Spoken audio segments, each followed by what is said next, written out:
forever will be able to say, I took a dozen totes from Tom Brady in the Super Bowl in my home stadium, and I'm a Super Bowl champion. Ronald, good morning. I guess the first thing I just want to ask you, it's been a couple days. We had a chance to decompress a little bit. What's life been like since the clock hit zeros in your home stadium to win the Super Bowl? Yeah, life has been different already, just enjoying the moment, soaking it in. So, I haven't really decompressed yet. My heart's still beating fast. Rojo, you've had a hell of a year, man. How different did this offense feel under Byron Leftwich once you guys started to find that balance between your running and passing game attack?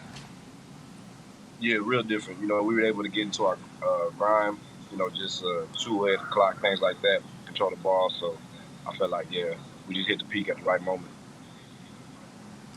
When you think about successful teams, a lot of times it's about sacrifice. And you had to sacrifice some carries when they brought in Leonard Fournette, who was a former top 10 pick. How did you guys kind of come to that? What was your first thoughts when they brought him in about bringing him in, knowing that would sacrifice, you have to sacrifice some of your carries?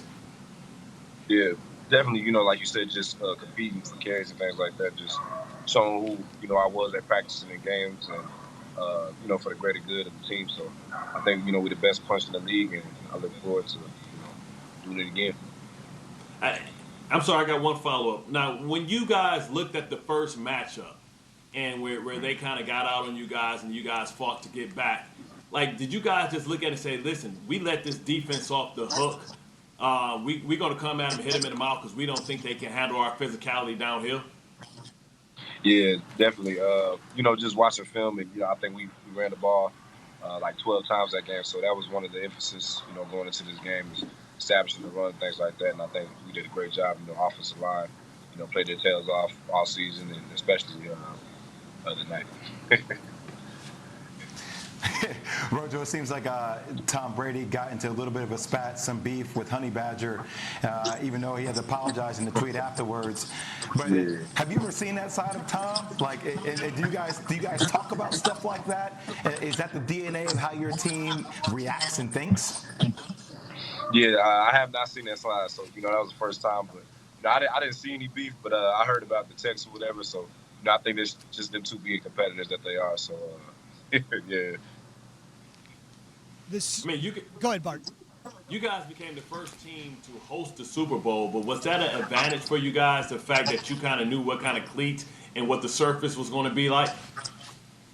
I would say, it was an advantage, just knowing that we was going to be there, the whole time. But nothing with that with the cleats. Like you said, we had played them week 12, so, just a rematch.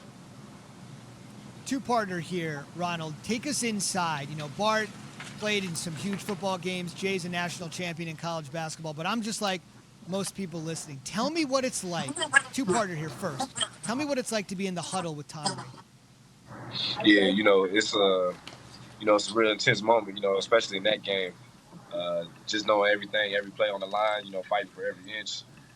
It's just, some real moments that, I'll take with me forever. So. How did he change the team?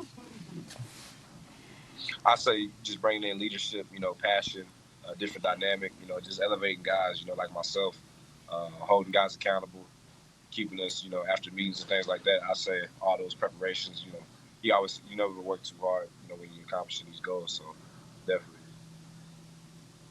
All right, Rojo, let's get to the good stuff. How was the party afterwards, and how long is the party continuing to go over there? How many days of the month do you guys take it? The full Black History Month? Is that how much the party time is there? Yeah, definitely. I think, we'll start getting back to work real soon again, but the party was real good. The Migos came out, showed love, so that was real fun. Woo! When you think about the expectation of this team going forward, you heard the selflessness of a guy like Mike Evans saying, hey, take some money from me if we need to keep some guys, here. I think Levante Davis is a free agent. We know Barrett's a free agent.